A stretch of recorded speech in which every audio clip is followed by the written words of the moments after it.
Our top story this hour. Russia's invasion of Ukraine has largely stalled, failing to capture any major city. But it has caused massive destruction to residential areas. And now US President Joe Biden has said that Russian President Vladimir Putin is considering to use biological and chemical weapons in his war against Ukraine.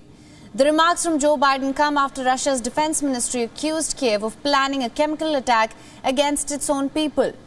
Russia said that Kiev will blame Moscow for using them. And at a business roundtable event, Biden said that Russia's false accusations illustrate that Putin himself is weighing in on using chemical weapons in Ukraine. Biden's statement was not supported by any evidence here, though.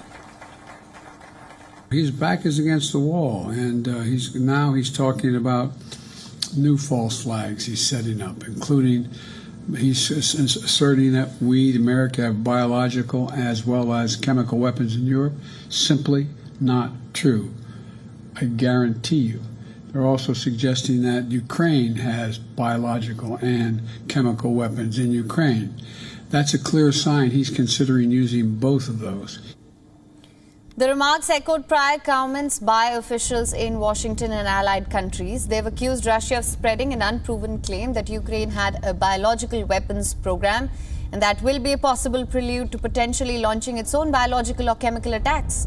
The Pentagon has meanwhile said that Russia is boosting air and sea military operations as it struggles to turn the tide of war in Ukraine. The U.S. Defense Department also added that the dexterity of defense mounted by Kiev is stalling the invasion. Pentagon said that Russia has increased activity in the northern Black Sea. A senior U.S. defense official said that the Kremlin is desperate to increase its momentum as troops have grown frustrated and flummoxed by Ukraine's resistance. Putin's forces have ramped up their sorties over and near Ukraine. More than 300 missions were flown in the past 24 hours. In a bid to deny Russian superiority in the skies, Kiev has likewise increased their own operations as well. What we're seeing, again, we think, is the Russians reacting to this lack of progress by stepping up these attacks to try to forcing this violence on the Ukrainian people to force the surrenders of cities and towns that they have not been able to make any progress on the ground. WION is now available in your country. Download the app now. Get all the news on the move.